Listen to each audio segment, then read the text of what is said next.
2వ వచనం వరకు. ఆదిలో దేవుడు ఆకాశమును భూమిని సృష్టించెను. భూమికి ఒక ఆకారము లేకుండా శూన్యముగా నుండెను. అంధకారము అగాధ జలముల మీద వ్యాపించి ఉండెను. దేవుని ఆత్మ నీటిపై గుండ్రముగా తిరిగి ఆడుచుండెను. అప్పుడు వెలుగు కలుగును గాక అని దేవుడు ఆజ్ఞాపించెను. వెంటనే వెలుగు పుట్టెను. దేవుని కంటికి అది బాగుగా ఉండెను. ఆయన చీకటి నుండి వెలుగును వేరు చేసెను.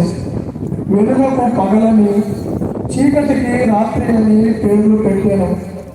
అంతటా సాయంకాలమై ఉదయమాను. అది మొదటి రోజు. నీటి నడుమ ఒక